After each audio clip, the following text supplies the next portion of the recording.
Et si Dieu t'aimait tellement qu'il a volontairement laissé ton miracle en retard? Bienvenue dans le premier épisode de Comment retomber amoureux de Jésus. Tu pries, tu espères, mais la réponse ne vient pas. Alors tu te dis... Il m'a oublié? Surtout quand tu vois les autres réussir, et même ceux qui n'y croient pas. Tu sais, quand Marthe et Marie ont dit à Jésus que Lazare était malade, Jésus n'a pas bougé du tout. Et il est resté 2 jours de plus, comme s'il n'en avait rien à faire. Et pourtant, Jean 11 dit que Jésus les aimait profondément, et que c'est à cause de cet amour qu'il a laissé le délai. Alors, par amour, il a permis un délai, et pour leur donner plus qu'un miracle, une révélation. Et jusqu'ici, tout le monde connaissait Jésus comme le guérisseur. Mais ce jour-là, elles l'ont découvert comme la résurrection et la vie. Et si ce que tu es en train de vivre n'est pas un retard, mais une montée de niveau? Ceci est la leçon numéro 1 pour retomber amoureux de Jésus. Rendez-vous semaine pro pour la prochaine leçon. Et toi, comment tu vis le silence de Dieu? Suis-moi pour ne rien rater. Ce qui est important pour toi est important pour Jésus. Voici le deuxième épisode de Comment retomber amoureux de Jésus. Est-ce que tu pries pour les grandes choses, et pour les petites choses, tu dis que tu n'as pas envie de déranger Dieu? Que ce soit maux de tête, une blessure par rapport à une rupture, un petit bouton sur la tête, tu te dis que Dieu a mieux à faire que de s'occuper de ce genre de choses. En tout cas, rien n'est trop petit pour notre Seigneur quand il s'agit de toi. Mais voici 3 vérités bibliques à ne jamais oublier. 1. Il connaît jusqu'au nombre de cheveux que tu as sur la tête. Franchement, j'ai beau dire que je vous aime, et je vous aime sincèrement, je ne connais pas le nombre de cheveux que vous avez sur la tête. Sauf si tu es chaud, bien évidemment. 2. Dans Jean 21, les disciples avaient péché toute la nuit, et ils avaient froid, ils avaient faim, et ils n'avaient aucun résultat. Mais Jésus les attendait, avec du feu, des poissons et du pain chaud. Jésus leur a littéralement préparé le petit déjeuner. Et 3, Jésus a dit que pas un seul oiseau ne tombe du ciel sans que Dieu ne le sache. Et Dieu nourrit ces oiseaux. Sauf que la Bible dit que tu vaux bien plus que des oiseaux. Alors non, ce n'est pas trop petit pour Dieu. Si ça compte pour toi, alors ça compte pour lui. C'est pas une question de taille, c'est une question d'amour. Et toi, c'est quoi la chose que tu as arrêté de lui confier? Et voilà pour l'épisode 2. Rendez-vous demain pour la prochaine leçon. Et abonne-toi pour ne rien rater. Tu sais ce que j'ai compris après avoir tout perdu? Dieu ne restaure jamais juste comme avant. Il fait mieux. Bienvenue dans l'épisode 3 de Comment retomber amoureux de Jésus. Que ce soit une relation, un bien ou ta paix intérieure, tu te dis peut-être que... C'est bon, c'est tout gâché, c'est fini. Et si c'était vrai, mais pas comme tu le crois. Quand un humain essaie de réparer, ça reste fragile. Jamais totalement comme avant. Mais quand Dieu restaure, il rajoute quelque chose. Dans Lévitique 6, Dieu ne demandait pas juste de rendre ce qui était volé, il demandait d'ajouter un 5e, pas parce qu'il fallait compenser, mais parce que c'est sa nature. Sa nature, c'est de rajouter toujours une grâce là où il y a du gâchis. Et il utilise tout, tes erreurs, ton passé, et il arrive que Dieu recycle et transforme tes échecs pour construire ta merveilleuse destinée.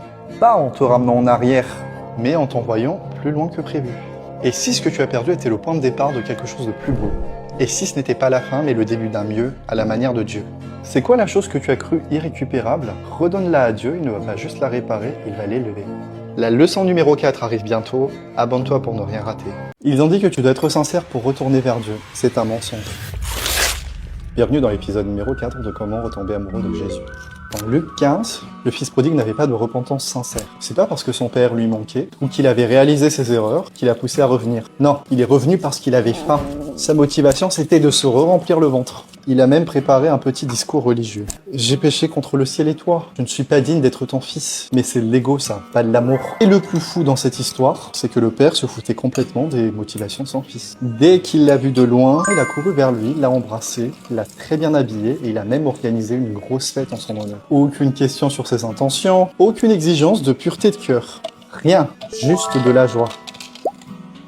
Et je pense que ce n'est pas par hasard si Jésus a raconté cette histoire. C'est pour te faire comprendre que ton ego, ou ta fierté, ou même ta mauvaise vision du Père, tout ça ne doit pas être un obstacle pour toi pour revenir à lui. Tu vois, parfois ton blocage, c'est peut-être juste de l'orgueil déguisé. Tu te dis que pour que ça marche vraiment, ta repentance doit être parfaite, tes sentiments doivent être hyper purs. Mais en vrai, tout ça, c'est toi qui l'as décidé, pas lui. Dieu ne cherche pas des emplois irréprochables. Il a déjà les anges pour ça. Et crois-moi qu'ils font beaucoup mieux le taf que toi. Tout ce que lui, il veut, c'est de retrouver ses enfants. Alors oui, tu as le droit de revenir, même si c'est parfois maladroit, même si c'est bancal ou même si tu doutes de tes intentions. Parce qu'au final, la sincérité parfaite, il n'est que Jésus qui l'a vraiment. Et justement parce que lui, il est parfait, que toi, tu peux te présenter devant Dieu en étant imparfait. Alors, quelle est cette pensée qui t'empêche tout simplement de revenir vers lui aujourd'hui? C'était l'épisode 4. Rendez-vous demain pour le prochain épisode. Abonne-toi pour ne rien rater. Comment faire quand tu crois que Dieu est en colère contre toi? Bienvenue dans l'épisode 5 de Comment retomber amoureux de Jésus. En tant que chrétien, je pense que nous avons déjà tous fait face à ce sentiment de décevoir Jésus. Et ça pèse dans nos cœurs. Mais sais-tu à qui profite ce sentiment? Au diable. La Bible dit dans 1 Pierre 5,8 que le diable rôde comme un lion rugissant cherchant qui dévorer. Et remarque bien, il rôde comme le lion. Mais il n'est pas le lion, il l'imite. Pourquoi le lion? Proverbe 19,12 dit que la colère du roi est comme le rugissement d'un lion. Le diable joue un rôle. Il se fait passer pour la colère de Dieu pour te faire fuir loin de Dieu et pour t'isoler et finalement te dévorer. Alors qu'en réalité, Jésus est le vrai lion, le lion de Juda. Le rugissement que tu entends est comme une invitation pour te faire peur. Et la promesse de Dieu est la vérité. Il n'a pas seulement dit qu'il ne serait plus en colère, il l'a juré dans sa parole. Et il l'a fait non pas à cause de toi, mais à cause de Jésus. Alors change de focus, arrête de regarder tes impressions et tes erreurs, regarde le sacrifice de Jésus, parce qu'il a absorbé toute la colère de Dieu sur lui. Ensuite, rejette le mensonge. Chaque fois que la condamnation te frappe, déclare la vérité. En Christ, il n'y a aucune condamnation. Et il faut de la foi pour le dire, surtout quand tu viens juste de tomber. Mais c'est ça qui va actionner le changement. Et finalement, agis comme un enfant, pas comme un accusé. Approche-toi de Dieu avec audace. Tu es juste, aimé et accepté. Ne sais-tu pas que c'est la bonté de Dieu qui pousse à la repentance? Alors sois honnête, est-ce que tu crois encore que Dieu t'en veut? Ou est-ce que tu choisis de croire au sacrifice qui a déjà été accompli? Parce qu'au final, ta foi, elle est basée sur quoi? Sur tes émotions ou la parole? Est-ce que tu es prêt à rejeter ce faux rugissement aujourd'hui? C'était l'épisode numéro 5. Rendez-vous dans pas très longtemps pour le prochain épisode. Abonne-toi pour ne rien rater. Si tu passes ta vie à regretter le passé ou à attendre le futur, voilà ce que Dieu veut pour toi. Bienvenue dans l'épisode numéro 6 de Comment retomber amoureux de Jésus. Sais-tu que Marthe vivait exactement la même situation? Quand son frère Lazare est mort, elle a dit à Jésus, « Seigneur, si seulement tu étais là avant. » Elle était bloquée dans le passé. Ça ne te rappelle pas quelqu'un? Et puis finalement, quand Jésus était arrivé, il lui a dit qu'il allait ressusciter son frère. Elle a répondu, « Oui, je sais. Il ressuscitera un jour dans le futur. » Là, elle a carrément projeté le Seigneur dans le futur. Une fois dans le passé et une fois dans le futur. Son problème, c'est qu'elle était tellement obsédée par hier et demain qu'elle ne voyait pas que Jésus, la solution à tout, était juste là, devant elle. Est-ce que tu te reconnais là-dedans? À force de penser que Dieu aurait pu agir avant, ou qu'il agira peut-être un jour, tu oublies que Jésus, ton sauveur, celui qui tient ta vie entre ses mains, est déjà là maintenant. Peut-être que tu stresses demain, tes examens, une relation, ta carrière. Et je comprends vraiment. Et aujourd'hui, je t'invite à voir que Jésus est déjà avec toi, là, maintenant. Et même si tu ne le vois pas, ou même si tu ne sens rien bouger, il est en train de faire concourir toutes les choses pour ton bien. Ne vous inquiétez donc pas du lendemain, car le lendemain aura soin de lui-même, et à chaque jour suffit sa peine. Et encore plus fort, la Bible dit que voici maintenant le temps favorable. Voici maintenant le jour du salut. Pas demain, pas hier, mais maintenant. Ta faveur, c'est maintenant. Jésus pourvoit à tes besoins aujourd'hui même, au moment où tu regardes cette vidéo. Pour demain, Dieu a déjà prévu la grâce nécessaire pour que tu t'en sortes. Mais c'est maintenant le temps de la faveur. Et le maintenant n'est pas juste un moment à endurer pour attendre demain. C'est le lieu où sa faveur est active pour toi. C'est là que tu dois demeurer. Et courage, car après tout, Jésus t'aime beaucoup trop pour jouer avec ta vie. Où est-ce que tu te trouves en ce moment? Dans le passé, dans le futur ou dans le maintenant? Parce que dans le maintenant, il y a Jésus. Et là où il y a Jésus, il y a la faveur. C'était l'épisode 6. Rendez-vous bientôt pour le prochain épisode. Abonne-toi pour ne rien rater. Que faire quand tu sais que tu dois revenir vers Dieu, mais que tu n'en as tout simplement plus la force? Bienvenue dans l'épisode numéro 7 de Comment retomber amoureux de Jésus. Je ne sais pas si tu as remarqué, mais dans la Bible, quand Jésus parle de repentance, il prend l'exemple d'une brebis perdue. Et dans l'histoire, ce n'est pas la brebis qui trouve son chemin, c'est le berger qui laisse les 99 autres pour aller la chercher et la porter sur ses épaules. Il s'en fiche de savoir si c'est sa faute, il la veut, c'est tout. Et tu sais quoi, cette histoire, elle a tout changé pour moi. Dans des années, j'ai entendu des « aide-toi et le ciel t'aidera » ou « Dieu a tout accompli, à toi de faire le reste ». Je croyais donc que si je ne prenais pas ma vie spirituelle et ma vie de prière en main, c'était comme si Dieu s'en fichait et que je ne pouvais en vouloir qu'à moi-même. J'étais persuadé que je devais faire 90% du chemin, mais l'histoire de la brebis m'a montré la vérité. C'est lui qui fait quasiment 100% du chemin pour nous retrouver. La repentance n'est pas toujours ta force pour revenir vers lui. Parfois, c'est juste ta faiblesse qui te laisse te porter. Alors laisse-moi te poser une question, enfin deux. Et si finalement ce n'était pas à propos de toi, ni de ta détermination à revenir vers lui? Et si dans cette histoire tu n'étais pas le Même caractère. Et cette perspective change tout. Il ne s'agit plus de faire un effort, mais d'arrêter de regarder à soi-même. Arrête de te focaliser sur ta performance, ou ta propre justice, ou juste cette impression que tu dois être prêt avant de vouloir revenir. Le seul conseil, c'est de faire comme la brebis. Tout ce qu'elle avait à faire, c'était de consentir à être sauvée, à être portée par le Sauveur. Alors, qu'est-ce que tu attends pour revenir auprès du bon berger? Car après tout, Jésus t'aime beaucoup trop pour jouer avec ta vie. C'était l'épisode numéro 7. Rendez-vous dans pas très longtemps pour le prochain épisode, et abonne-toi pour ne rien rater. Arrête d'essayer d'aimer Dieu. C'est un piège. Ceci est la leçon numéro 8 de comment retomber amoureux de Jésus. Le problème, c'est qu'on est souvent obsédé par notre performance spirituelle, notre liste de prières, de chapitres à lire, et on finit par forcer notre amour pour Dieu. Mais sois honnête. Tu aimerais, toi, que quelqu'un se force à t'aimer, qui est ni agréable pour toi, ni agréable pour la personne qui fait semblant. C'est ce qu'on appelle se mettre sous la loi. Et la Bible est très claire là-dessus. Vous tous qui essayez de vous justifier par la loi, vous êtes séparés de Christ. Mais il y a une autre voie. C'est la grâce qui nous libère. Et la Bible nous dit bien que nous sommes plus sous la loi, mais sous la grâce. Marthe, par exemple, elle est à fond dans le service, elle veut donner à Jésus, lui montrer à quel point elle est dévouée, elle est dans le donner. Et Marie, elle est juste assise. Elle a l'air de ne rien faire, mais en réalité, elle est en train de recevoir. Et devinez qui Jésus approuve? Marie. Parce qu'elle a choisi la bonne part. Pourquoi Dieu approuverait une personne qui est plutôt assise au lieu d'une personne qui était en train de le servir? Selon toi, quel est le meilleur moyen d'honorer Dieu qui possède littéralement tout? Lui donner le peu qu'on a, alors que même ce qu'on a vient de lui, ou le laisser être Dieu et lui donner l'occasion de montrer sa puissance et son amour en recevant de lui? Jésus avait dit qu'une seule chose était nécessaire, mais Marie a compris et a choisi la bonne part. Ce n'était pas de donner, mais de recevoir. Et puis il y a cette fameuse phrase qui est dans la Bible, où c'est Jésus lui-même qui dit qu'il a plus de bonheur à donner qu'à recevoir. Et savais-tu que c'était aussi valable pour Jésus? Parce que Dieu a plus de bonheur à nous donner qu'à recevoir de nous. Alors si tu as du mal à aimer le Seigneur, si tu as du mal à servir le Seigneur, ce que tu as à faire aujourd'hui, c'est de recevoir. Et quand tu reçois, ça va déborder. Et quand ça va déborder, tu pourras partager aux autres. Car au final, tout part de là. Nous l'aimons parce qu'il nous a aimés en premier. Et plus on le connaît, plus on tombe naturellement amoureux de lui. Alors ma question pour toi aujourd'hui, c'est quelle est cette chose que tu t'épuises à faire par peur, alors que Dieu t'invite simplement à recevoir sa grâce? C'était l'épisode numéro 8 de comment retomber amoureux de Jésus. La leçon 9 arrive bientôt, abonne-toi pour ne pas la manquer. Dieu connaît ton besoin d'affection et il n'est pas dégoûté par ça. Ceci est la leçon numéro 9 de comment retomber amoureux de Jésus. Un jour, un lépreux se présente devant Jésus. Il y avait une grande foule et tout le monde regardait sûrement ce lépreux de travers. Bref, le lépreux dit à Jésus, « Si tu veux, tu peux me rendre pur. » Mais Jésus a vu ce qu'il n'a pas dit. Il a vu le vide que personne n'a jamais rempli. Le manque de contact, d'affection, le besoin d'être touché et regardé juste comme un être humain. Il faut savoir qu'à l'époque, une personne atteinte de la lèpre était exclue et rejetée du monde. Et alors, avant même de le guérir, Jésus l'a touché. Le lépreux a sûrement vécu toute sa vie sans contact humain, mais Jésus, il l'a touché. Et Jésus l'a fait avec beaucoup de tact, sans discours, sans exposer son manque d'affection à la foule qui était tout autour de lui. Juste une main posée. Et seulement après, Jésus l'a guéri. Vois-tu, sous la loi, c'est l'impureté qui contaminait. Mais sous la grâce, parce que la loi a été accomplie par Jésus, c'est la pureté de Jésus qui touche l'impur et le transforme. Alors peut-être qu'il y a un point de ta vie dont tu as honte, ou peut-être un besoin que tu n'assumes pas devant lui. Tu te dis, mais pourquoi Jésus s'occuperait de ça? Mais s'il y a bien quelqu'un qui veut t'aimer là, qui veut toucher cette partie précise, c'est Jésus. Il ne t'a jamais demandé de gérer ça tout seul. Alors, c'est quoi ce truc que tu caches, même à Dieu? Dépose-le entre ses mains. Ceci était la leçon numéro 9. À très bientôt pour la prochaine leçon. Abonne-toi pour ne rien rater. Si à chaque fois que tu pêches, tu as honte de revenir vers Jésus, tu te mets en danger. Et aujourd'hui, je t'explique pourquoi. Bienvenue dans l'épisode numéro 10 de comment retomber amoureux de Jésus. Ok, regarde. Ça, c'est toi. Ça, c'est le péché, l'erreur, la honte. Et quand on tombe, voilà ce qui se passe. On se sent sale, indigne. Alors, notre premier réflexe, c'est la honte. On s'éloigne de Jésus. Et on se dit, je dois d'abord me nettoyer moi-même, me remettre en règle avant de revenir. Mais essayer de se purifier loin de la source, ça ne marche pas. On reste contaminé. Maintenant, regarde ce qui se passe quand, même en étant totalement impur, on revient vers Jésus. Ça, c'est Jésus et sa pureté. Elle ne se contente pas de seulement nous nettoyer, elle détruit l'impureté. C'est sa pureté qui contamine le péché et non l'inverse. Si tu veux en savoir plus, j'en ai parlé dans l'épisode précédent.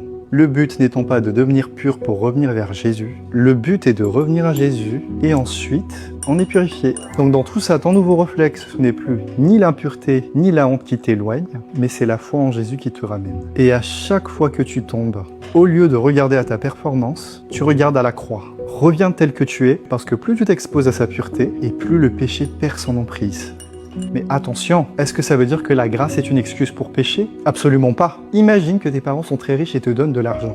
Aucune loi ne t'interdit de tout flamber au casino. Tu peux le faire. Et si tu perds tout, ce sera ta perte à toi. Mais plus tu réalises à quel point tes parents qui t'ont donné cet argent t'aiment et te soutiennent, moins tu as envie de gaspiller leur amour. Et l'amour que Dieu a pour toi est bien au-delà de ce que je viens de t'expliquer. C'est pareil avec Dieu. C'est pas la peur qui nous change, c'est la conscience de son amour qui nous transforme. Et cette transformation, parfois elle peut être graduelle. Tu tombes et tu reviens à chaque fois et tu es purifié de plus en plus. Et parfois, elle peut être instantanée.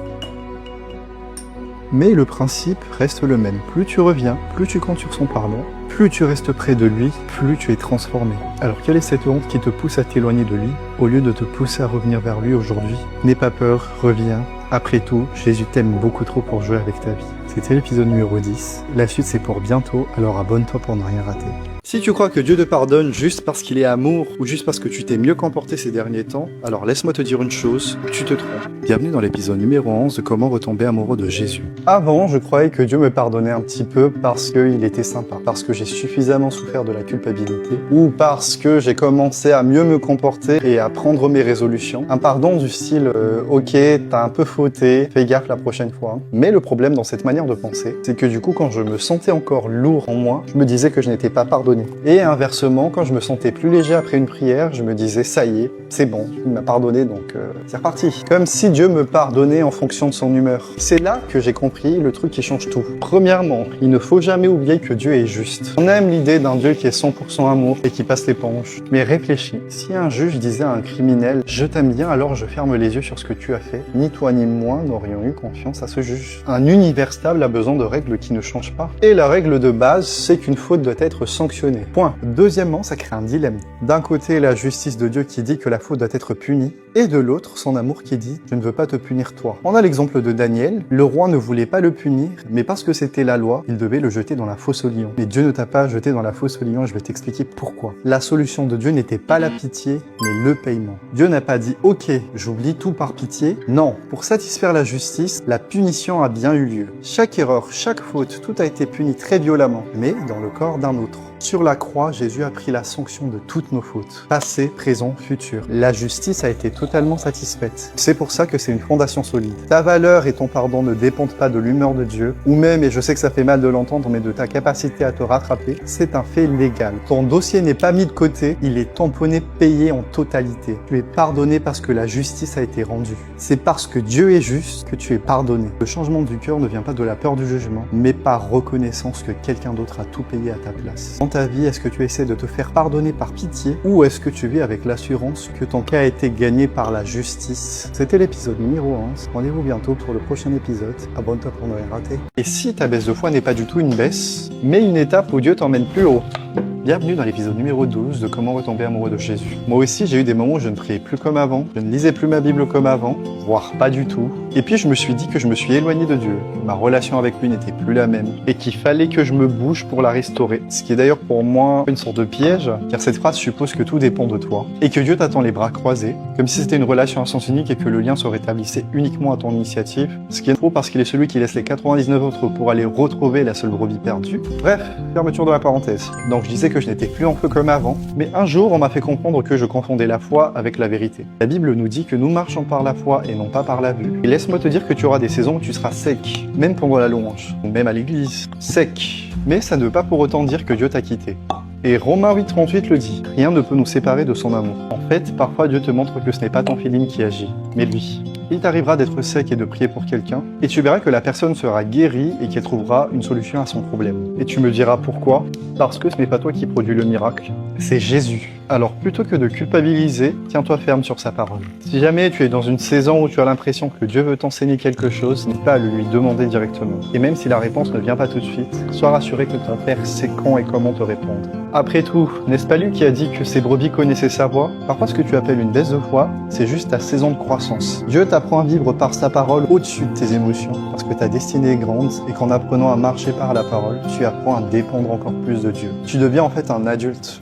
Un chrétien adulte. Et tu verras que ça change tout. La relation avec lui, la manière d'évangéliser et même la façon dont sa faveur agit dans ta vie. Alors, que tu sois sec ou en feu, souviens-toi, ta faveur devant Dieu ne bouge pas parce qu'elle se repose sur Jésus seul. Et c'est plus que suffisant pour changer ta vie. Alors, dis-moi en commentaire dans quelle saison tu es en ce moment. C'était l'épisode numéro 12. À très bientôt et abonne-toi pour ne rien rater. Savais-tu qu'il y a un détail caché dans l'histoire de Jésus marchant sur l'eau qui prouve qu'il ne t'abandonne jamais dans tes tempêtes? Bienvenue dans l'épisode numéro 13 de Comment retomber amoureux de Jésus.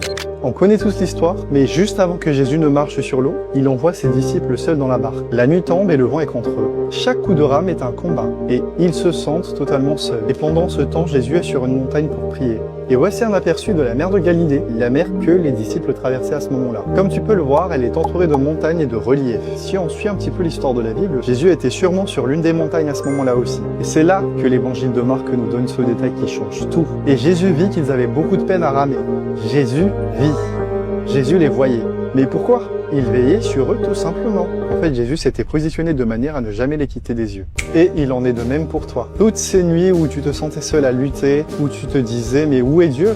Je vais couler s'il ne m'aide pas ». Mais la vérité, c'est que Dieu n'a jamais cessé de veiller sur toi, son enfant. Ce qu'on appelle souvent le silence de Dieu n'est finalement pas une absence, mais une surveillance. Et le plus beau dans tout ça, c'est qu'au moment le plus sombre, entre 3h et 6h du matin selon la Bible, que Jésus vient vers eux en marchant sur la mer et sauvé. Alors, je ne sais pas ce que tu traverses aujourd'hui, mais Jésus ne t'a jamais perdu de vue. Ses yeux sont déjà sur toi, alors garde tes yeux sur lui, parce qu'il sait exactement quand et comment intervenir pour toi. Et crois-moi, Jésus t'aime bien trop pour jouer avec ta vie. C'était l'épisode du jour. Je vous dis à bientôt et abonne-toi pour ne rien rater. Tu penses qu'avoir la foi, c'est un sentiment mystérieux qui te tombe dessus? Eh bien, c'est faux. En réalité, c'est une formule quasi scientifique. Bienvenue dans l'épisode numéro 14 de Comment retomber amoureux de Jésus. Laisse-moi te parler de la femme qui était malade depuis 12 ans. Elle a fait quelque chose d'incroyable. Elle a bravé la foule pour toucher Jésus et voler sa guérison. Et elle a été guérie. Mais d'où vient cette foi audacieuse? La Bible nous donne la clé en une phrase. Elle avait entendu parler de Jésus et c'est tout. Elle n'a pas eu de vision, de sentiments mystiques, d'émotions, de chair de poule. Elle a juste entendu une seule information. Jésus, celui qui guérissait tout le monde, passait dans sa ville. Et au cas où tu ne l'as pas entendu, c'est tout. Et c'était plus que suffisant pour allumer la foi en elle. Cette histoire m'a fait réaliser que tous les moments où je manquais de foi, ce n'était pas tant dû au fait que j'étais un bon ou mauvais chrétien. C'était tout simplement parce que je n'entendais pas les bonnes choses. J'entendais plutôt mes doutes et des messages de condamnation, plutôt que la parole qui dit qu'il n'y a plus aucune condamnation pour ceux qui sont en Christ. Voilà un exemple. En fait, la foi n'est pas quelque chose que tu essaies d'avoir. C'est quelque chose qui vient lorsque tu entends la bonne nouvelle sur Jésus. La Bible dit dans Romains 10:17 que la foi vient de ce que l'on entend et ce que l'on entend vient de la parole du Christ. J'aime particulièrement la version King James en anglais qui dit que la foi vient pendant que tu entends. Le verbe utilisé est le présent continu, une petite leçon d'anglais, qui veut tout simplement dire que c'est au moment où tu entends que la foi elle vient. Donc si tu sens que tu manques de foi, ne te culpabilise pas. Pose-toi plutôt cette question. Qu'est-ce que j'entends en ce moment? Est-ce que tu entends parler d'un Jésus qui aime et qui guérit, qui touche les gens, qui est là pour les bénir, les aider et surtout les sauver? Parce que c'est ce qui est écrit. Ou est-ce que tu entends parler d'un Dieu qui est distant et exigeant, ce qui est aussi écrit, mais sous l'ancienne alliance? Car ce que tu entends nourrit ta foi. Si la femme qui était malade depuis 12 ans entendait un Jésus qui était distant, méchant et qui avait pas mal d'exigences avant de recevoir la guérison, elle ne se serait même pas rapprochée de Jésus pour récupérer sa guérison. Et bien entendu, entendre une seule fois ne sera pas forcément suffisant. Tu sais que les murs de Jéricho ne sont pas tombés le premier jour. Alors continue de nourrir ta foi avec la bonne parole. Encore et encore, tu verras que sans même t'en rendre compte, ta foi aura pris un sacré coup dans le bon sens du terme. Quelle est la vérité sur Jésus que tu as besoin d'entendre en boucle dans cette saison de ta vie? Voilà l'épisode du jour, je vous dis à très bientôt pour la suite. Abonne-toi pour ne rien rater. Tu as peur du verset où Jésus dit « Je ne vous ai jamais connu ». Et si je te disais que ce verset est en réalité une preuve de ta sécurité? Bienvenue dans l'épisode numéro 15 de Comment retomber amoureux de Jésus. Moi aussi ce verset m'a angoissé. Dans Matthieu 7, Jésus dit « Beaucoup me diront Seigneur, Seigneur » et je leur répondrai « Je ne vous ai jamais connu ». Et là je me suis dit « Attends, tu peux être croyant, prier et servir et quand même te faire rejeter ?» Et puis j'ai repensé à Pierre. Pierre a renié Jésus 3 fois. C'est pas symbolique. Il a juré qu'il ne le connaissait pas du tout. Et après cette histoire, quand il se revoit pour la première fois avec Jésus, Jésus ne lui dit pas « Tu m'as renié, donc moi aussi je vais te renier ». Il lui dit « Enfant, n'avez-vous rien à manger ?» Il l'appelle enfant. Même après l'avoir trahi, Pierre reste son enfant. Mais alors, pourquoi Jésus dit aux autres « Je ne vous ai jamais connu » Lis bien, il dit « Je ne vous ai jamais connu ». Il ne dit pas « Je t'ai connu, puis je t'ai effacé ». Et ces gens répondent « On a prophétisé, on a chassé les démons, on a fait des miracles ». Donc ils listent leurs œuvres. Mais Jésus ne demande pas ce que tu as fait pour lui. Il demande « Est-ce que tu crois en moi ?» Juste avant, il dit « Seul celui qui fait la volonté de mon Père entre dans le royaume ». Et tu sais c'est quoi cette volonté? Il est dit noir sur blanc dans Jean 6,40. La volonté de mon Père, c'est que quiconque croit au Fils ait la vie éternelle. Point. Croire en Jésus, c'est ça. Il ne s'agit pas d'être parfait ou de performer et de ne pas avoir peur. Juste de croire, de recevoir, et c'est en recevant qu'on le suit. Si tu crois en lui, il te connaît. Et s'il te connaît, il ne changera pas d'avis. Mes brebis entendent ma voix, je les connais, et personne ne les arrachera de ma main. Il suffit de regarder Pierre qui a chuté très fort, mais Jésus ne l'a pas rejeté, il l'a relevé. Donc, si tu as grandi en pensant que ta place dépendait de ton comportement, peut-être qu'aujourd'hui il est temps de réaliser que ta sécurité ne dépend pas de toi, mais elle dépend de Jésus seul. Et si jamais tu n'as pas encore fait de Jésus ton sauveur, si jamais en regardant cette vidéo aujourd'hui tu te dis « Jésus, je crois, j'ai besoin de toi, sauve-moi », alors tu peux le faire ici et maintenant. Répète cette prière avec moi. Seigneur Jésus, je crois que tu es mort pour mes fautes, que Dieu t'a ressuscité. Je te reçois comme mon sauveur et mon Seigneur aujourd'hui. Merci pour ta grâce. Je t'accepte entièrement dans ma vie, Seigneur Jésus. Amen. Pas une formule magique, c'est un cœur qui dit « Je crois ». Et si tu as fait cette prière, laisse-moi te dire bienvenue dans le royaume de Dieu. N'hésite pas à écrire en commentaire « Je suis sauvé » pour qu'on puisse prier pour toi. C'était la leçon numéro 15. À très bientôt pour la suite. Abonne-toi. Tu crois qu'il faut aimer Dieu parfaitement pour pouvoir lui plaire, et pourtant Jésus a confié ses brebis à une personne qui a avoué qu'il ne l'aimait pas assez. Bienvenue dans l'épisode numéro 16 de Comment retomber amoureux de Jésus. Avant la croix, Pierre dit à Jésus « Même si tous les autres t'abandonnent, moi je ne t'abandonnerai jamais. » Et pourtant, quelques heures plus tard, il renie Jésus 3 fois. Et donc après la résurrection, Jésus le retrouve. Il ne l'accuse pas, il pose une question simple. Et là, il y a un petit détail qu'on ne voit pas en français. Dans le texte original, Jésus demande 2 fois. Bon, je vais pas vous le prononcer, mais il est dit « Pierre, m'aimes-tu d'un amour profond ?» Normalement, la réponse, ce serait de dire « Oui, je t'aime d'un amour profond ». Et 2 fois, Pierre répond « Seigneur, je t'aime, mais seulement comme un ami ». Il faisait beaucoup moins le fier. Alors la 3e fois, Jésus change sa question. « Pierre, m'aimes-tu au moins comme un ami ?» Comme il est écrit là. Pierre ayant admis qu'il ne l'aimait pas autant qu'il l'aurait souhaité, Jésus est descendu à son niveau. Et le plus beau dans cette histoire, c'est que Jésus lui dit « Paie mes brebis ». La chose la plus importante pour Jésus avant de monter au ciel, ce sont ses brebis. Et il les a confiées à Pierre qui venait d'admettre que son amour n'était pas aussi profond que l'amour que Jésus avait pour lui. Et ce même Pierre, qui avouait ne pas assez aimer Jésus, quelques semaines plus tard se lève à Jérusalem, devant la foule qui a crucifié Jésus, et il prêche. Et résultat, 3000 personnes furent converties en un jour. Vois-tu, Jésus n'attend pas ton amour parfait. Il prend ton amour imparfait et il le transforme. L'amour et la puissance de Dieu ne dépendent pas de l'intensité de ton amour pour lui. C'est l'intensité de son amour pour toi qui fait naître le tien. On l'aime parce qu'il nous a aimés en premier. Alors arrête de culpabiliser de ne pas assez aimer Dieu, sois honnête comme Pierre devant lui. C'est précisément là dans ton amour imparfait et tes reniements que la grâce de Dieu surabonde. Il ne te rejette pas. Et il s'abaisse même à ton niveau. Alors quel est cet amour imparfait que tu as peur de lui présenter aujourd'hui? C'était l'épisode numéro 16. Je vous dis à très bientôt. Abonne-toi pour ne rien rater. Et si je te disais qu'à force de vouloir être un bon chrétien, tu te mettais des bâtons dans les roues? Bienvenue dans l'épisode numéro 17 de Comment retomber amoureux de Jésus. Pendant des années, j'ai appliqué le système de bulletin de notes à ma foi. Je faisais une erreur, je me sentais nul. Ensuite, je confessais, je demandais pardon, et ça allait mieux, mais pendant un instant. Et le cycle recommençait sans fin. Mon attention était bloquée sur mes erreurs, je comptais mes péchés, et c'était épuisant. Mais ensuite, j'ai compris que le problème ne venait pas du fait que je ne faisais pas assez d'efforts. Le problème, c'est que j'ai oublié que la partie était déjà gagnée pour nous. L'apôtre Pierre le dit très bien, si tu manques de patience ou d'amour, c'est que tu as oublié la grandeur du pardon que tu as reçu. Et pour illustrer ça, Jésus raconte l'histoire d'un serviteur qui doit une fortune à son roi. Et là, on parle d'une dette qui est impossible à rembourser. Mais le roi prit pitié de ce serviteur et il décide de tout effacer. Le souci, c'est qu'après être sorti d'affaires, ce même serviteur décide de jeter en prison un de ses collègues à lui, qui lui devait sûrement quelques pièces. Donc beaucoup moins que ce que lui, il devait au roi. Sauf que le roi l'apprend et il est furieux. Il rappelle le serviteur pour qui il a été très clément et lui dit « Je t'ai pardonné une fortune, mais toi tu n'es même pas capable de pardonner quelques pièces. » Alors le roi le fait jeter au cachot. L'histoire est dure, mais le message est très clair. Quand tu commences vraiment à compter l'immensité du pardon que tu as reçu à travers le sacrifice de Jésus, tu arrêtes de compter les petites dettes des autres. La leçon d'aujourd'hui, c'est simple. Au lieu de compter tes péchés, commence à compter ton pardon. Et si jamais tu n'es pas sûr, j'ai fait un épisode là-dessus. En fait, le pardon que tu donnes devient simplement la preuve que tu as accepté celui que tu as reçu. Alors la question pour toi aujourd'hui, quel est le domaine de ta vie où tu agis encore comme si tu devais mériter ta place? C'était la leçon numéro 17. Si ça t'a aidé, abonne-toi et je te dis à bientôt pour de nouvelles aventures. Une des choses qui mettait vraiment Jésus en colère, ce n'était pas le péché des pécheurs, c'était le flex des gens parfaits. Bienvenue dans l'épisode numéro 18 de Comment retomber amoureux de Jésus. Regarde bien dans la Bible, Jésus parle 2 langages différents. Et si tu captes ça, tu comprends enfin pourquoi il était si dur avec certains et si doux envers d'autres. Premier exemple, Nicodème et la Samaritaine. Nicodème, c'est l'expert religieux, il croit tout savoir et Jésus lui parle en énigme. Au point de dire, Nicodème, tu es docteur et tu ne sais pas ces choses-là. Et juste après, le prochain chapitre, Jean 4, Jésus rencontre la Samaritaine. Là, c'est une jeune femme qui est rejetée, qui est vide et qui est brisée.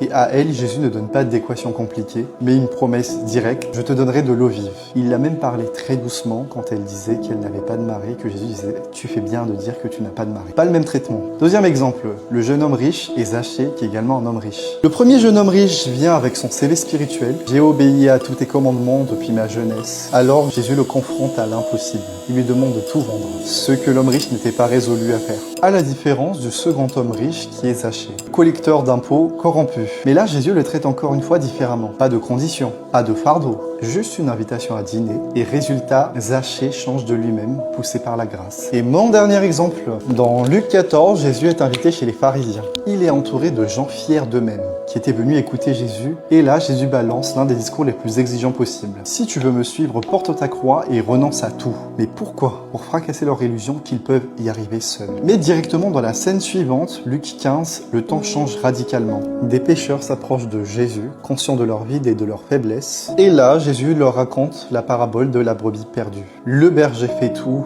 et le mouton se laisse juste trouver. Jésus n'est pas contradictoire, il adapte son langage. Si ta coupe est pleine d'orgueil, il va la vider. Et si ta coupe est vide, il va la remplir. Alors arrête de lui présenter tes performances, tes réussites, ta pseudo-force ou encore ta superbe bonne conduite. Ça ne l'impressionne pas. Viens à lui avec ta coupe vide, tes faiblesses et tes limites. Bien évidemment, ce n'est pas une excuse pour rester coincé dans ton péché. Bien au contraire, c'est une invitation à le laisser remplir ce vide par sa grâce. Alors, quel est ce truc que tu essaies de gérer par ta propre force et que tu pourrais enfin lui présenter comme une coupe vide aujourd'hui? C'était l'épisode du jour, à très bientôt pour la suite. Abonne-toi pour ne rien rater. Tu penses que pour plaire à Dieu, tu dois lui montrer ta meilleure version? Et si c'était l'erreur qui t'empêchait de recevoir sa bénédiction? Bienvenue dans l'épisode numéro 19 de Comment retomber amoureux de Jésus. Laisse-moi te parler de cette femme non-juive dans Matthieu 15 qui avait besoin d'un miracle pour sa fille auprès de Jésus. Sa première approche, elle fait semblant. Elle est non-juive et elle essaie de se faire passer pour une juive devant Jésus. Elle utilise leur langage en appelant Jésus fils de David, comme si elle connaissait les lois, comme si elle connaissait l'histoire. En gros, elle joue un rôle. Mais résultat, Jésus l'ignore. Alors, elle change de stratégie. Elle arrête de prétendre. Quand Jésus lui disait qu'on ne donnait pas le pain aux petits chiens, elle finit par admettre qui elle est. Et je suis vraiment désolé du langage, mais c'est dans la Bible et ça nous permettra à tous de bien comprendre l'histoire. Plutôt que de contrer le Seigneur, elle admet faire partie de cette catégorie de petits chiens, en disant que même ces petits chiens en question mangent les miettes qui tombent de la table. Elle est 100% honnête avec Dieu. Résultat, Jésus dit que sa foi est grande. C'est comme en dating. Si tu mens pour impressionner quelqu'un et que cette personne tombe amoureuse de cette version fake de toi, tu ne te sentiras jamais vraiment aimé. Parce qu'au fond, tu sais que cette personne n'aime pas le vrai toi.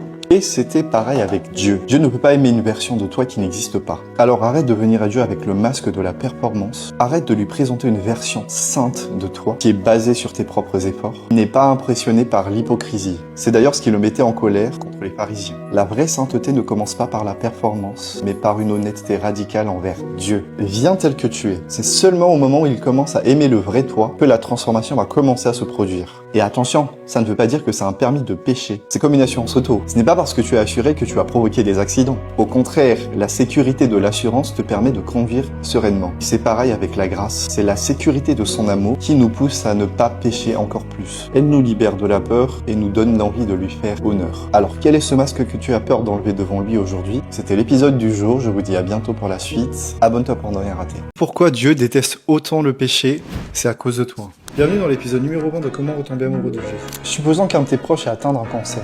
Ce n'est pas le proche que tu détestes, c'est le cancer en question. Et d'ailleurs, plus tu aimes la personne, plus tu détestes le cancer. Et Dieu déteste le péché exactement de cette même manière. C'est pas pour être chiant, c'est pas pour te fliquer, c'est pas par plaisir de te priver de quelque chose, c'est par amour pour toi. Dieu t'aime tellement que ça lui fait mal de voir le péché en train de te détruire. Sa haine pour le péché est la preuve de son amour pour toi. Sinon, il ne serait pas allé aussi loin en mourant pour toi à la croix. Dieu veut que tu saches qu'il y a une solution à ça. Et la solution, c'est Jésus. Tu n'as pas à détruire ton prochain parce qu'il a prévu quelque chose de mieux pour toi. Tu n'as pas à mentir pour t'élever. Dieu est plus intéressé par ton succès que toi-même. Si tu as un besoin quelconque dans ta vie, sache que Jésus est parfaitement au courant et il souhaite plus que toi t'aider à t'en sortir. Après tout, il est celui qui compte le nombre de cheveux que tu as sur la tête. Peut-être que l'attente est très difficile aujourd'hui, mais j'ai à cœur de te dire que le Dieu qui t'a promis qu'il allait t'en sortir est fidèle. Alors courage, parce que Jésus t'aime beaucoup trop pour jouer avec ta vie. C'était l'épisode du jour. À très bientôt pour la suite. Abonne-toi pour ne rien rater. On t'a dit que si tu ne priais pas assez, que tu ne lisais pas assez ta Bible, tu es tiède. Et alors Jésus te vomira de sa bouche. Mais c'est un mensonge. Bienvenue dans l'épisode numéro 21 de Comment retomber amoureux de Jésus. Cette peur d'être tiède, on la connaît tous. Elle nous transforme en comptables spirituels, toujours en train de vérifier notre performance pour Dieu. Est-ce que j'en ai assez fait aujourd'hui pour rentrer dans la catégorie chaud? Et cette question est un piège. Parce que la Bible ne nous demande pas de gérer notre propre température, mais de choisir notre source d'énergie. Le vrai problème, la tiédeur que Dieu rejette, c'est cette mentalité subtile qui dit « Ok, je vais faire moi tout ce que je peux faire pour être un bon chrétien. Et pour les péchés que je n'arrive pas à gérer, je demanderai à Jésus de couvrir la différence. » C'est tenter de fonctionner sur deux systèmes à la fois. Mais ça ne marche pas comme ça. C'est soit l'un, soit l'autre. Et pour y voir plus clair, décomposons tout ça. 1. Le système froid, 100% sous la loi. Jésus a dit qu'il préférait que tu sois froid ou que tu sois chaud. Mais alors, pourquoi froid? Parce que ce système est honnête. C'est celui qui s'appuie à 100% sur des règles. Il active le vrai pouvoir de la loi. La loi agit comme un pédagogue, comme un tuteur. Elle te met face au mur de tes limites et elle te fait réaliser que par toi-même, tu n'y arriveras jamais. C'est cet échec qui te pousse vers la grâce. En passant, je tiens à préciser que le froid ne représente absolument pas un incroyant, comme Jésus s'adresse à l'église de Laodicée, donc principalement à des croyants. Si on ne croit pas, on est déjà condamné.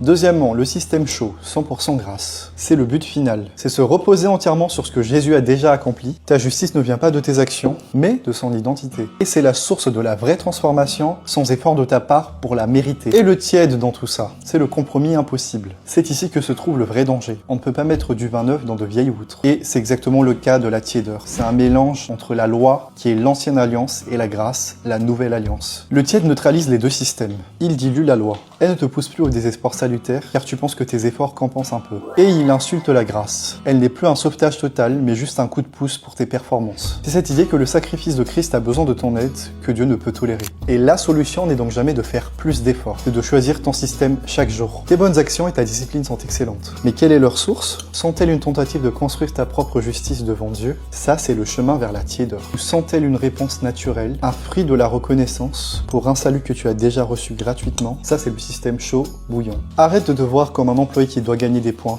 et commence à te voir comme un enfant qui a déjà hérité de tout. Dis-moi en commentaire sur quel système tu t'appuies en ce moment. C'était l'épisode 21. Abonne-toi, la prochaine leçon arrive bientôt. Personne n'en parle, mais un des plus grands dangers pour un chrétien, c'est d'oublier que ses péchés ont déjà été pardonnés. Bienvenue dans l'épisode 23 de Comment retomber amoureux de Jésus. Dans le chapitre 18 de Matthieu, Jésus raconte l'histoire d'un homme qui devait une énorme somme d'argent au roi. Incapable de payer, le roi efface toute sa dette, mais cet homme avait à son tour un ami qui lui devait une somme minuscule. Au lieu de lui montrer la même compassion, il jeta son ami en prison, comme si sa propre dette n'a jamais été effacée. Et quand le roi apprit ça, il a fait enfermer cet homme ingrat. Tu vois, cette histoire, c'est pas juste une histoire de dette. C'est nous, c'est moi, c'est toi. Un des plus grands dangers du chrétien, c'est d'avancer dans la vie comme si le pardon que Jésus nous a donné gratuitement dans la vie n'était plus valide. Et beaucoup disent, ne dis pas trop que Dieu te pardonne, ça te fera pécher plus. Mais c'est faux. Vivre sans être sûr du pardon, c'est avancer avec une bombe dans le cœur. Et Pierre l'a écrit, ajoutez à votre foi la vertu, à la piété l'amour fraternel, et plein d'autres bonnes qualités, car celui en qui ces choses ne sont point est aveugle, et a mis en oubli la purification de ses anciens péchés. Et même le Saint-Esprit réagit à cette vérité. Regarde Corneille et sa famille dans Acte 10. Au moment précis où Pierre annonce « Vos péchés sont pardonnés », le Saint-Esprit descend aussitôt, comme s'il brûlait d'envie d'agir à la joie de cette bonne nouvelle. Alors, souviens-toi tous les jours, même dans tes pires travers, Jésus est mort pour toi. Il savait que tu allais tomber et il a quand même décidé de prendre tes péchés à la croix. Est-ce que ça te donne envie d'aller te vautrer dans le péché? Je ne pense pas, non. C'est comme si on t'offrait une assurance auto. Ça te donne la sérénité de conduire beaucoup plus prudemment plutôt que de faire exprès des accidents. Et si personne ne te l'a dit aujourd'hui, Jésus a entièrement pardonné tes péchés à la croix. C'était l'épisode du jour. À bientôt pour la suite. Abonne-toi pour ne rien rater. Et si ton impression de tourner en rang avec Dieu est le signe que tu es sur la bonne voie? Bienvenue dans l'épisode 23 de Comment retomber amoureux de Jésus. Dans le psaume 23, il est écrit « Il me conduit dans les sentiers de justice à cause de son nom ». Ici, le mot sentier en hébreu, c'est mak'al, un mot qui peut signifier chemin circulaire. À l'époque, les bergers guidaient leurs brebis sur des chemins en spirale, et jamais en ligne droite. Mais pourquoi? Parce que monter tout droit jusqu'au sommet, trop raide, trop dangereux et trop épuisant pour les brebis. Elles auraient abandonné. Alors il les faisait tourner lentement, cercle après cercle. De l'extérieur, on aurait pu croire qu'elles tournaient en rang et qu'elles n'avançaient pas. Mais en réalité, à chaque tour, elles montaient un petit peu plus haut. Et si c'était pareil avec Dieu? Ce que tu crois être une stagnation est en fait une élévation déguisée. Ce que tu crois être un détour est en fait une protection. Tu ne refais pas les mêmes cercles, mais tu montes. Tu grandis, tu apprends et tu te fortifies. Jésus n'est pas pressé, il t'emmène pas à pas avec ton rythme. Parce que c'est lui qui connaît ton rythme. Et si tu fais une pause, juste un instant, et que tu regardes en arrière, tu verras que tu es plus haut qu'avant. Tu as plus de paix, plus de discernement, plus de courage, plus d'empathie et d'amour envers les autres. C'est comme monter les étages d'un parking en colimaçon.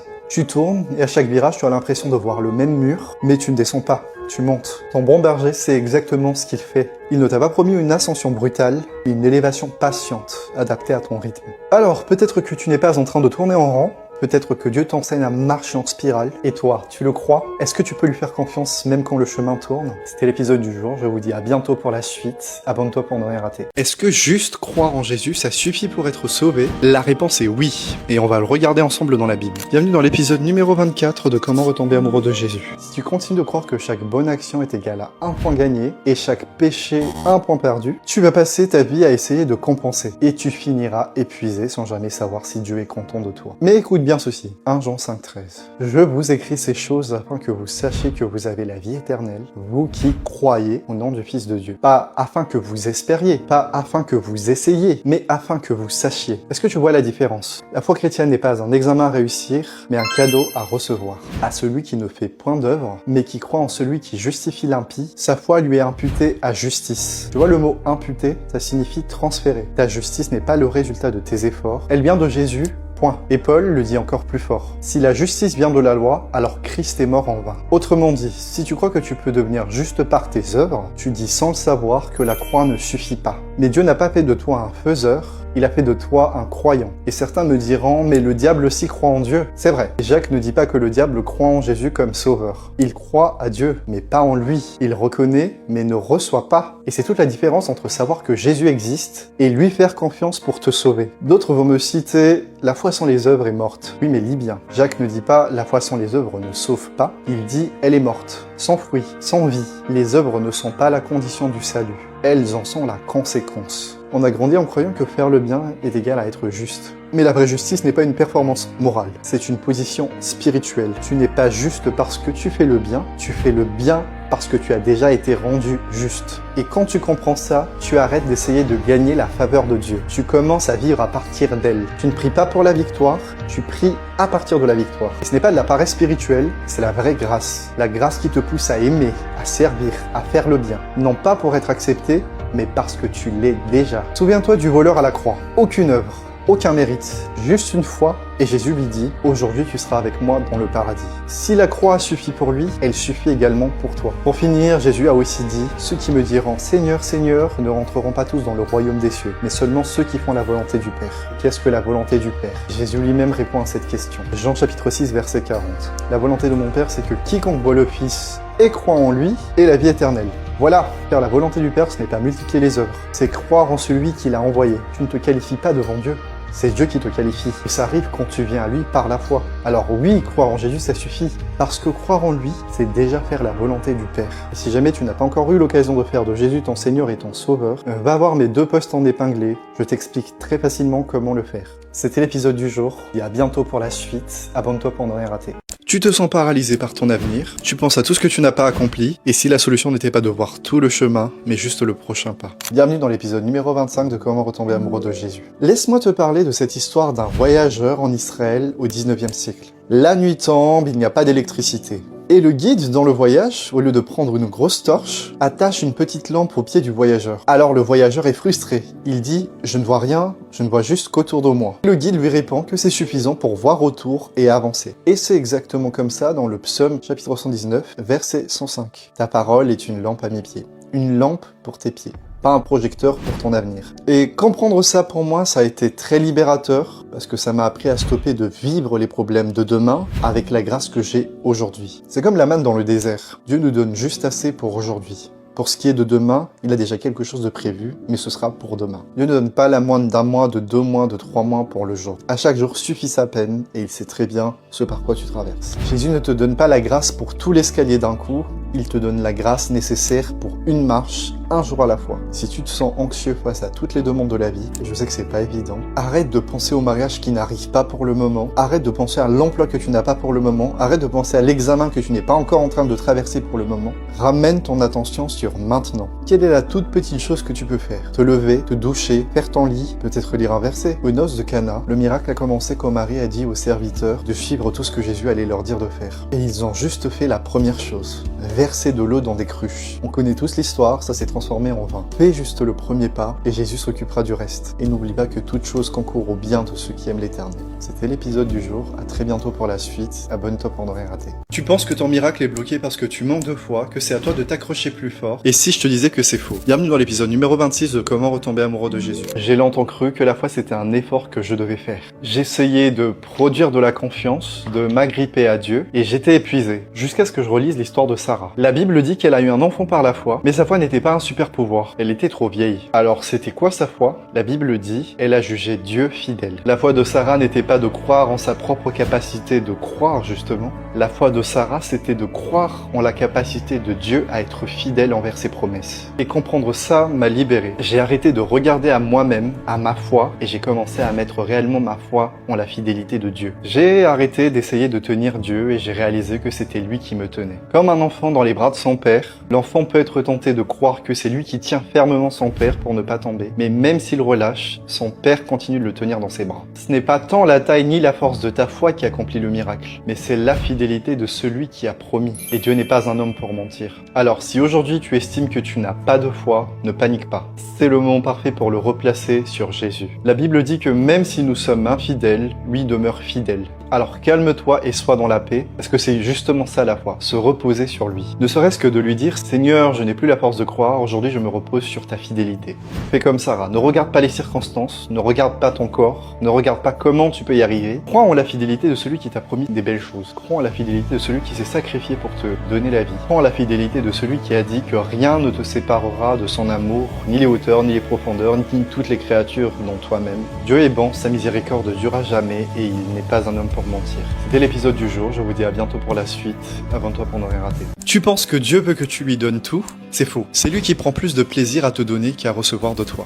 Bienvenue dans l'épisode numéro 27 de Comment retomber amoureux de Jésus. Est-ce que tu te rappelles de cette scène dans la Bible où une foule immense entoure Jésus? Tout le monde le touche, tout le monde l'effleure, mais une seule femme, celle qui perdait son sang depuis 12 ans, a attiré son attention. Cette femme a reçu de Jésus une puissance réelle. Non pas parce qu'elle a donné plus, mais parce qu'elle a reçu différemment. Et souviens-toi de Marie et Marthe. Marthe s'agitait pour servir et donner à Jésus. D'un autre côté, on a Marie, celle qui s'était assise pour recevoir du Seigneur. Celle qui n'a pas servi, mais qui a décidé d'être servie. Et c'est elle que Jésus a félicitée. On pense souvent que Dieu attend qu'on lui prouve notre foi, qu'on lui offre nos efforts, nos prières ou notre discipline. Et il n'y a rien de mal à tout ça. Mais la Bible dit qu'il plut à Dieu de briser son propre fils pour nous. Sous l'alliance de la loi, Dieu demandait, tu ne dois pas faire ci, tu dois faire attention à ça. Mais sous la grâce, la nouvelle alliance, c'est Dieu qui donne. Car Dieu t'a tant aimé le monde qu'il a donné son Fils unique. Aujourd'hui, ce n'est pas un Dieu qui exige. C'est un Dieu qui donne jusqu'à s'être donné lui-même à la croix. Le plus grand plaisir de Dieu, ce n'est pas quand tu réussis à le combler, mais c'est quand tu acceptes d'être comblé par lui.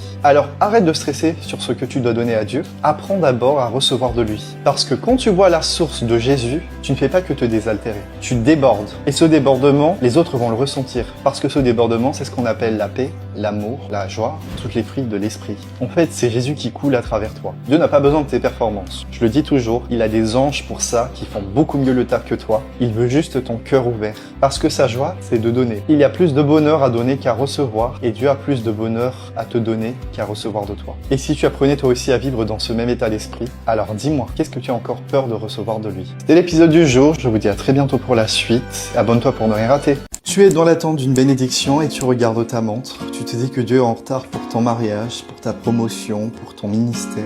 Mais et si ce n'était pas un problème, mais plutôt un programme? Bienvenue dans l'épisode numéro 28 de Comment retomber amoureux de Jésus. Laisse-moi te parler d'Abraham. Dieu lui a promis un fils. Et les années passent, mais rien du tout. Sarah, sa femme impatiente, crée un plan B. Elle donne sa servante Agar à Abraham, et de là naît Ismaël.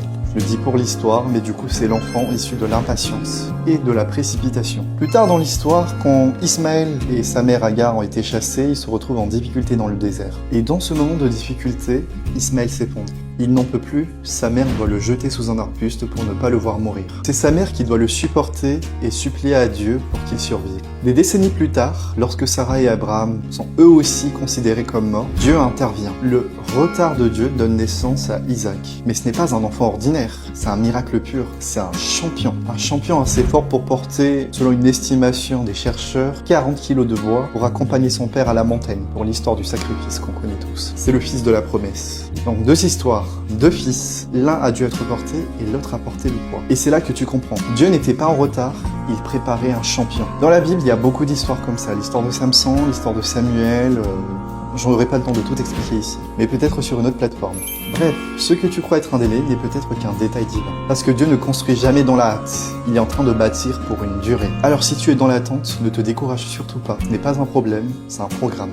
Dieu n'est pas en retard. Prépare pour toi une bénédiction, et une bénédiction qui ne va pas s'éteindre au bout de quelques jours, parce qu'un miracle prématuré devient souvent un fardeau. Si tu gagnes 1 million d'euros demain, est-ce qu'avec ton caractère, tu es sûr de pouvoir tenir? Je sais que beaucoup d'entre eux vont me dire oui. Mais une promesse de Dieu à l'heure devient une force. Alors je te repose la question, quel est ce retard que tu redoutes?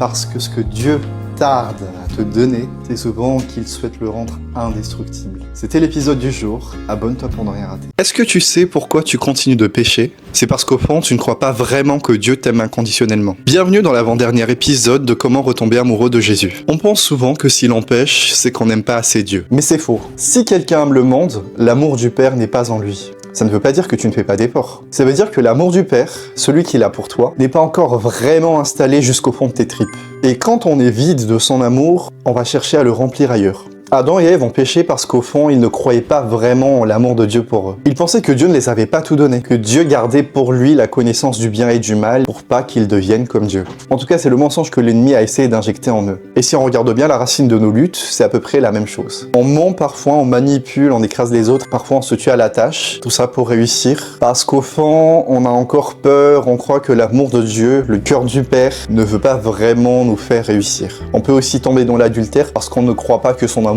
peut sauver ou combler le mariage. Et parfois, on stresse pour briser des malédictions, on stresse trop sur des combats spirituels, on estime qu'on doit tout porter parce qu'on ne croit pas vraiment que Jésus a tout porté à la croix. On estime que c'est à nous de porter le poids, si on ne cède pas, le ciel ne nous aidera pas, et que l'amour de Dieu est finalement conditionné par notre façon d'agir et notre performance. Mais plus on force, plus on galère. Et c'est là toute la différence. Dans la loi, l'ancienne alliance, et on n'est plus dedans, je tiens à le préciser, il est dit « Tu aimeras ton Dieu de toutes tes forces, de toute ton âme ». C'est une obligation. Dans l'évangile, la nouvelle alliance, celle où on doit être aujourd'hui, la grâce dit « Car Dieu a tant aimé le monde ».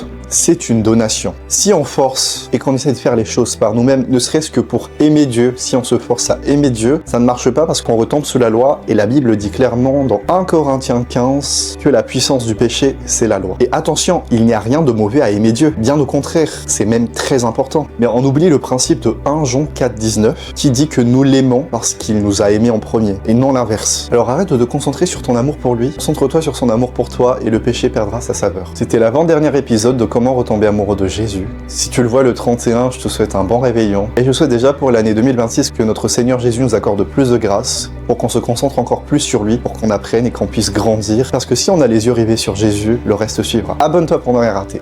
L'amour de Dieu est la réponse aux questions que tu es en train de te poser maintenant. Bienvenue dans le dernier épisode de Comment retomber amoureux de Jésus. Parmi tous les thèmes qu'on voit dans le christianisme, la sainteté, l'onction, l'église, l'apocalypse, le pardon et les dons, Dieu m'a mis à cœur très particulièrement l'amour. Et je ne dis pas que les autres thèmes sont mauvais, loin de là. Et je le dis d'ailleurs avec beaucoup d'humilité, je peux tout autant parler des autres thèmes et avec des appuis bibliques. D'ailleurs, on en parle de temps en temps. Mais aujourd'hui, je suis convaincu que la seule vraie chose qui compte, c'est son amour pour nous d'abord. On ne peut pas pleinement l'aimer si nous ne savons pas à quel point il nous aime. Et la Bible est tellement claire à ce sujet. Nous l'aimons parce qu'il nous a aimés en premier. Et la bonne nouvelle, c'est qu'il t'aime réellement d'un amour personnel, et c'est tellement plus que suffisant. Quand on sait réellement que Dieu a sacrifié le plus beau trésor du ciel pour nous, et ce sans que nous le demandions, je parle bien évidemment de Jésus, comment ne pourrait-il pas donner gratuitement la guérison, l'onction, le don de la prophétie, ton partenaire de vie, que tu recherches tant dans la vie? Est-ce qu'ils ont plus de valeur que Jésus? Je ne pense pas. Et quand on ressent tellement son amour, sans t'en rendre compte, tu te retrouveras à parler de Jésus. Et à tout le monde, dans le métro, dans la rue, dans ton lieu de travail, sur tes réseaux. D'un coup, tu oublies ta timidité et tu pardonnes à tous ceux qui t'ont fait du tort. Parce qu'au fond, tu sais que ce n'est pas forcément de leur faute et que tout concourt à ton bien. Alors tu deviens calme et serein.